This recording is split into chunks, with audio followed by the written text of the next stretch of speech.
Hello and welcome to the TheSpiritGuides.co.uk network radio show with your host Mark Chatterton. Today we are pleased to welcome on the show Derek Acorah, one of Britain's best known mediums who is a well-known face on TV. Derek has been practising as a medium for over 30 years now and has become famous not just in the UK but also in America, the Middle East and New Zealand, fronting such programmes as Most Haunted, Derek Acorah's Ghost Towns and Paranormal Egypt. He is also the author of several books on the paranormal, dealing with the many experiences he has had over the years. He is now currently touring the UK with his Eternal Spirits tour and has kindly taken a break in the tour to talk to us today. So welcome to the Spirit Guides radio show, Derek. Good morning, Mark. It's nice to speak to you. Okay, let's start off with you were born in Liverpool back in 1950. Can you remember much about growing up there in the 50s?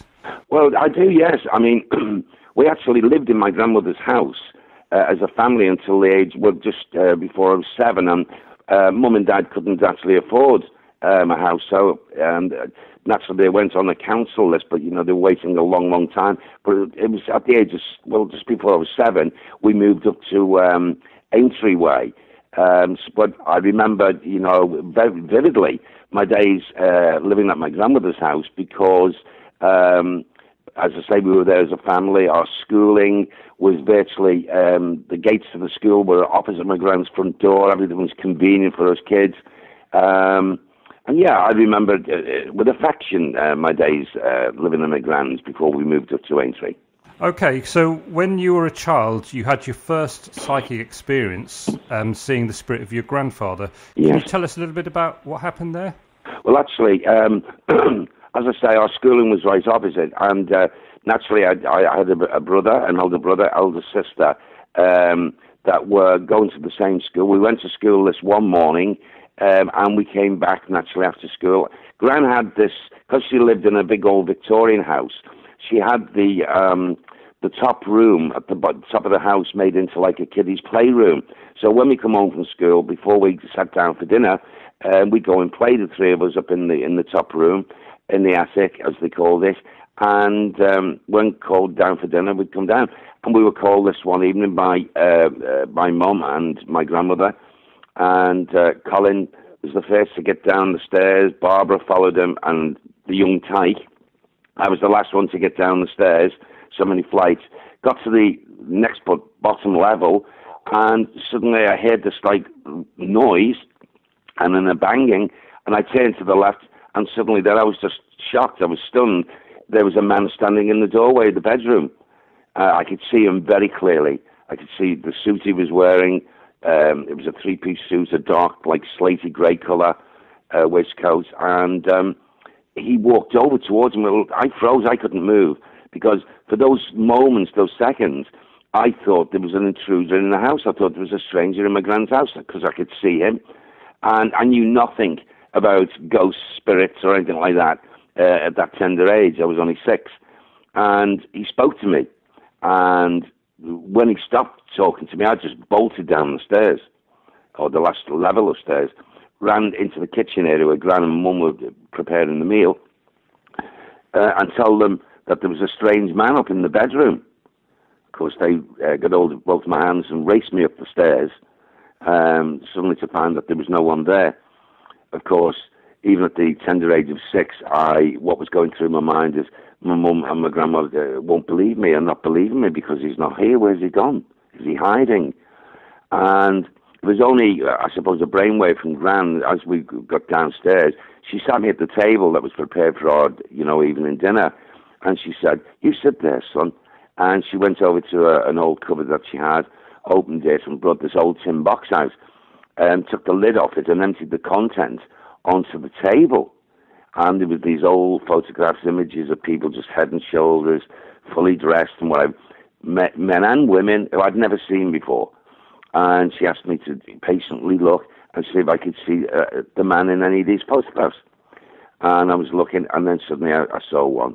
One was of head and shoulders of him, and the other was, would you believe it, in a three-piece suit, like a charcoal grey colour. And I immediately jumped and I said, "Gran, this is the man. Who is he? Who is it?" She looked immediately at my mum, and both women said nothing to me. Said, That's okay. That's okay. And now look, we'll go and look for him, and we'll find him, and we'll make sure he goes out the house. Now, they deemed it apparently at the time that I was too young for them to try to explain to me what I'd experienced. Yeah. And as it was, photographs were of my grandfather, who passed away 2.25 years before I was actually born, so I knew nothing about him. Right. And that was my first experience. So Gran then realised, out of the children, 3 of us, that I was the one who would follow in her footsteps. I had the gifts, because she was a medium herself. And it went back in our family, it could be traced back hundreds of years. But the ironical, strange thing was, she said to me, son, you've broken the mould. This is when I was of age. She sat me down and explained, you've broken the mould because you're the first male in the history of the family who's got the gifts. It's always been the ladies. Right. And I didn't like the sound of that. when she expressed it, that I'd seen a spirit person, you know. Yeah. So gradually, as you got older, you got more into football, and I understand when you were a teenager, you became a professional football, first with Wrexham FC and then with Liverpool FC. Yes. Did you think then that you'd made it in life and that your life was all mapped out for you? Well, I did actually, because football was my passion. Football was my life. Even as a young boy, where girls used to go to bed with the dollies and the teddy bears, I would never settle and go to bed unless I had my football. It was just ingrained in me. It was me. And I certainly didn't want to be a medium, you know, following my grand's footsteps, you know, dealing, as I thought then, with ghosts and ghoulies and things like that, as I thought, not understanding the spirit world.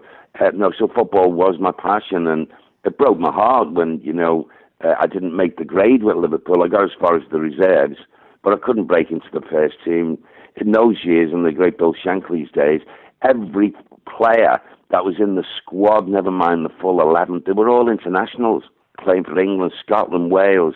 You know, I had great players like Ian St. John for Scotland, Roger Hunt, centre forward for England, you know, and Willie Stevenson, left half for Scotland, Rowdy Yates, centre half for Scotland, Jeff Strong, who played a couple of games for England, Gordon Milne for England, you know, Chris Lawler, England. So it was difficult, and there was a number of players, when I think back, who I still know to this day, who were, in honesty, were even better players than me, who were at the club at the same time, and they, you know, Shanks let them go to lower division clubs, and so it was disappointing because we all wanted to play for Liverpool Football Club. That was it. Yeah. So you went back to Wrexham, I understand, and then I did. You played for various other football teams, and you ended up in Australia playing football. I did. And then I think your marriage broke up then, and you came back to England. Yes. Yeah, it must have been quite a difficult time for you then. Well, you see, our marriage didn't break up in Australia. Right. It was when we came back, because I had an injury.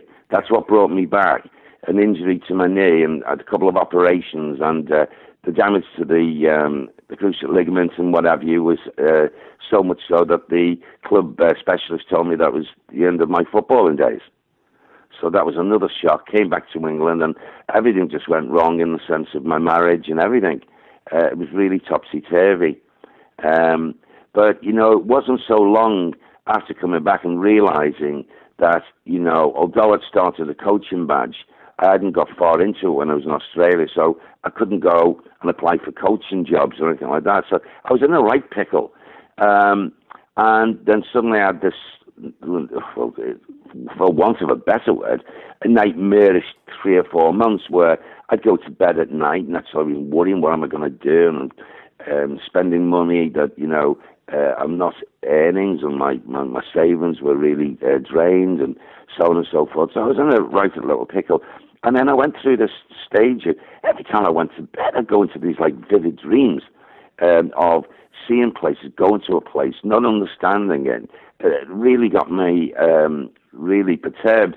By this time, Gran had passed over, so I couldn't go to her and ask her, you know, about these vivid dreams I was having. And someone had said to me to go along to a local spiritualist church where there was a lovely medium, a lovely old lady that knew my grandmother, actually. And she would help me. So I went along there one particular Wednesday evening, and she did the service, very beautiful service. And I asked to speak to her afterwards, and she took me into the back room, and we had a cup of tea and a biscuit, and I explained to her, and she said, well, this is your calling, Derek. Can't you remember your grandmother telling you that, you had these gifts? And I said, yeah, but I'd pushed them away. I didn't want to know that football, well, your football days are over. And she said, in that sense, she said, so you've got to be thinking about what you should be doing, but this is what you should be doing. So she gave me advice. Yeah. So she immediately said to me to join, at her church, to join a development circle, which I did. And then I wasn't long into the circle at all, and she was the one, my mentor, who said to me, Spirit wants you to start working now. And she told me how to go about it. And before I knew it, I'd placed an ad in the paper. And I was going out to people's homes to do readings for parties of ladies and men. And when it got so popular that I was really, really sought after, that I decided, you know what, I'm going to open a place where I can do readings from like an office type thing. And I did that, and it never stopped from there on in. Radio called me, television called me, and, the rest is history, I suppose. Yeah, because obviously you've become quite a well-known face on television. Yes. You also do a lot of tours and go around theatres. Which do you prefer, being on television or being in a theatre? Well, personally, I've always enjoyed and liked, even to this day, the live connections with people where, you're there with them. When you're on television, okay, you might be working with colleagues, but in front of you is just cameras, and you don't get feedback from cameras. So if you ask me that deep, honest question, I'd say I prefer live, but it doesn't mean to say that I don't like doing television. I also have enjoyed television for a number of years. Before Most Haunted, I was with Granada for nearly 5 years and did programs like The Psychic Zone, Derek Acorah's Predictions, Out and About with Derek Acorah, Psychic Lifetime. I did all that before Most Haunted for 5 years. So all the mixture, what I've been allowed, I've been a very fortunate man and a very fortunate medium to be given the opportunity in those days to come on television and do live readings and predictions where I had a small audience, and that going out live. So, yeah, I still say live, but, a good program in the psychic field and the paranormal field, I wouldn't say no to. Right.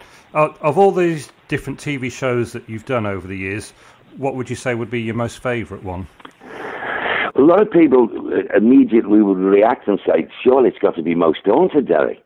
Well, yeah, Most Haunted in the first maybe 4 or 5 series was, I totally enjoyed, and it was excellent, good.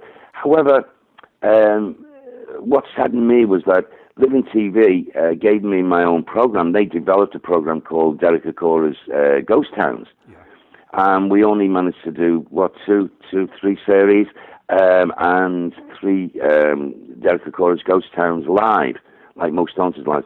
And I thoroughly enjoyed that program, even more so. But that surprises people. I also, on merit, absolutely adored doing the 5-6 weeks in Egypt, doing Paranormal Egypt, because that allowed me for the first time, and probably the first medium on camera, I believe, on a televised show, being allowed by the Egyptian government and the head of antiquities, Dr. Hawass, to allow a medium to come in and do this. At the time, it was so untrue this, that whilst we were in Egypt, before we were given the green light, the producers of Living TV were out discussing in negotiation with Dr. Hawass to do this program, because it wasn't signed away from England. And whilst we were out there waiting in the hotels, 2 American networks were also sitting with Dr. Hawass on different days, and he had to decide which network he was going to let you, for the first time, come into Egypt and deal with their ancestors. And he turned down both the 2 top American networks for a niche channel like Living TV. and our budgets, funny enough, he turned down a lot more money from the Americans than what he got from living. So he must have, he had me vetted, I believe, and it was because of the vetting. Apparently, he preferred me rather than two of these American mediums who were with the American networks. So Living TV got really off the hook there by getting it for a third of what would have cost the Egyptians, and say the Americans, I should say, for their televised program of a similar type program. And also on every investigation, Dr. Hawass and his colleagues, his underlings and what have you, they were always there at every investigation, no matter where we went in Egypt. And we went to vast places out in the desert for 12-hour drives and far-off places that some the public had never seen. So it was a true privilege to connect with spirit people from 4,000 or 5,000 years ago. Yes, because I know you work through your spirit guide, Sam. Yes. And you tell the story about how in a previous lifetime you were in, I think it was Ethiopia. That's correct. And then you were told about being a medium in this country. Is that right? That's right. Yeah. Sam, I'd got to know Sam in that previous life because in those times in Ethiopia, Sam was actually doing a similar, not the same, a similar thing. He was known as a seer or an oracle to villages, and he'd come and walk to many, many places, and he'd go into villages and he'd tell them about, what he could see was going to happen in the immediate future, about, harvest and things like, and he used to feed him. So basically he was a medium in those days, and he knew me as an Ethiopian boy in a family, and he knew my parents, and so yeah, that's where our relationship first started. Right. On your work, you, apart from working with humans, you do quite a lot of work with animals. I do. How do the spirits of animals differ from those of humans, would you say? Well, they differ in many aspects because the intellect, as opposed with the humans, as opposed to sheer instinct with animals, there's a thing talked about from the world of spirits about the universal language where intellect does not interfere or need be, and it's in sensing and feeling, but animals go more so than human beings. So in the contact with animals, yes, in the program I did at Sky, where I had my own program, gallery of people, and I used to invite people to bring their living pets in, and I could actually make connection with them if they were upset or something was happening. But also, I'd bring those animals to the audience who are their loved ones, and bring them through and describe and tell the owners what the animals were saying. So there is an out-and-out universal language, so there's no barrier between the human and the animal. Once the human has passed to the realms of spirit, as does the animals to the animal kingdom in the world of spirit. Yes, because obviously with spirits, that you say, I remember reading in one of your books that spirits are still obviously involved with the living, and I read this quite interesting story where there was a spirit who passed over, and his wife had gone against his wishes and had him cremated rather than buried, and he was quite angry about that. Yes. So they obviously know what's going on down here. Oh, of course they are. They're very conscious. They're still conscious beings because they're constantly visiting us all the time, from which they can do. We can't go over to visit them because we're still in the physical body, but we've got to understand they're of ethereal body. They're of spirit body now, and they can move about at speed and come into our atmosphere and be back out of it within, less than, you're timing it instantly. So they're always coming over, visiting on birthdays, when children are born, when people are celebrating, when people are sad, they come over to try and give us, support, even though best part of the time the people are not seeing them or hearing them, that they're all the same. So mothers don't change. And fathers don't change, nor do grandparents or brothers or sisters or aunts or uncles. They hold on to their personality. They are still the same. They have free will, just like us here, and they can exercise their free will in a manner in which, if they deem it's necessary, they'll come into the atmosphere and stay around for a little while and try to solve, if there's problematic conditions happening with their families back here, they will try and solve. And in many cases, they will work behind the scenes to make something happen to rectify or help the situations that is occurring in our lives. Yeah, because I know you do a lot of help to people on your live tours and everything. I try to, yes. Yeah. At the moment, you're doing this Eternal Spirits tour, which is taking you all over Britain. How is that going? It's going absolutely. I couldn't ask for it to go better. You know something? I'm enjoying this tour, probably the best I've done in all tours up to now, and I've done a lot of tours over the years. It seems as if the people who are coming to in the audience now are really, really cottoning on, as opposed to what they were like 10, 20 years ago, even 30 years ago, because they've seen the paranormal programs and they are relating to the ism, as we call it, more than ever, because they're coming out of the closet, so to speak. Because I say, you know what, 10 years ago, I would dare speak about, I've experienced that or this to my friends, my work colleagues, or even some of my family. But now they're not afraid because they're equating to it, they're understanding it more, and of course we're getting this flux of people who are coming in who are more knowledgeable and more accepting than what they've ever been, and so it's been delightful. It's been a fabulous experience, and I've got a very big tour in front of me, and I'm just eating it, to be honest with you. Yeah, I'm loving it. That's good, because one question I was going to ask you was, last year there was a lot of talk about the year 2012 being a year of great change, and many people believe that the 21st of December 2012 was going to be a special day. Obviously that's been and gone, and we're now in the year 2013. Do you see the future as one of hope, and there's going to be big change coming, or is it? Oh, absolutely. But you see, the thing, I had it documented, even the autobiography that I'm writing now, unfortunately, it's not come out in time, but I've been saying to so many people when they were asking me about, the Mayan clock and this, that, and the other, I actually went out, paid for it myself with my wife to certain locations in the world to check out about all this with the Mayans and, the fear of the world ending. And I come to my conclusions then, and we're talking about 3 years ago.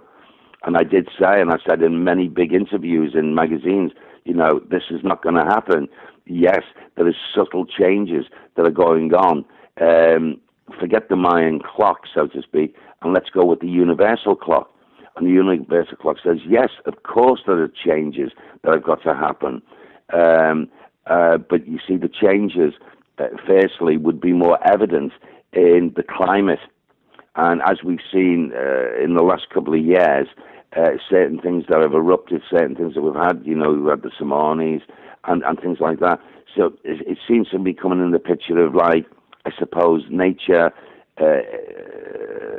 causing these subtle changes, but it's only been disasters.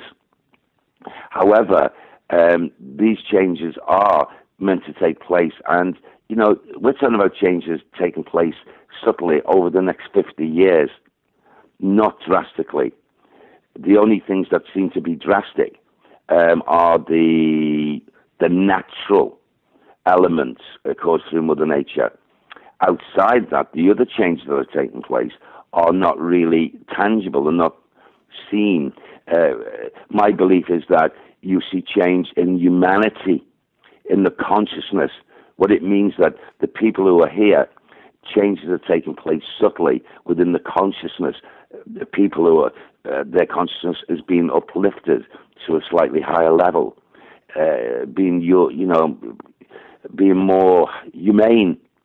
And all these tyrants that have you noticed, people who wanted to hurt fellow men are all being at one point or the next point caught and actually taken away from the planet I know we call death, but so yes, the angels of mercy from the realms of light and spirit are working, but it's not to come in a drastic way to have humankind believe there's a disaster in front that's going to destroy the world, because that's not the case. It's a new beginning, but a beginning of progression. But that progression can take anything up to 50 to 100 years. Yeah, that's great. Because obviously you talk in your shows and in your books about angels and guides and everything. So for anyone who's listening, you would say that we are all being guided and helped along the way. Oh, absolutely. Every single person that is here in the life incarnate is being helped. Might be to them as if they're not, but they are.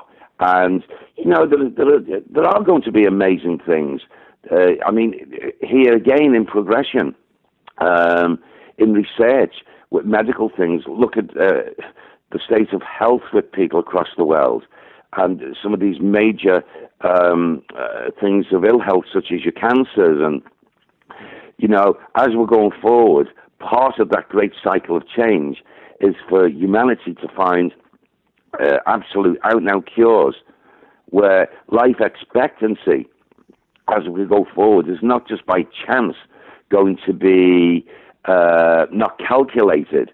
In 50 years' time, I'm expecting people who were living then, who were young people, to probably get to anything from 100 to 125. And the average standard of life here would be probably up to 100 years. Yeah. So that's progression, part of the great task. Okay, just one final question. You mentioned that you were writing your autobiography. Yes. Yeah. What's the future hold for Derek Acorah then? Well, we have hopes, don't we, Mark? I like to try to imagine what I would like to do. Certainly, there's a lot I'd still want to do, and I've been told by Spirit there's a lot I've got to do. But I'd like to think, if we're talking about television, I would like to be doing something that is helpful to people, also helping people's understanding in a greater level of the world of spirit and the life after here, by understanding that, to enjoy their present life even more, because we are eternal. We can never be snuffed out. We go on and on to new life. I'd like to, the idea of television work. In actual fact, right now at this moment, I've been in deep talks with different television networks about ideas, program ideas. I'm going out with a major organization in August to a certain part of America to do live works across America. And also I'm in talks very strongly with an American network that are very interested in putting me on television in America. Oh, that's great. Well, we'd like to thank you very much for agreeing to come and talk to us today. And it's my pleasure. With your tour, we'll put all the link to all the dates that you've got coming up, and if anyone's listening that wants to go and hear and see Derek Acorah, we've got a link there for you. So thank you ever so much, Derek, for that. Mark, it's been my pleasure.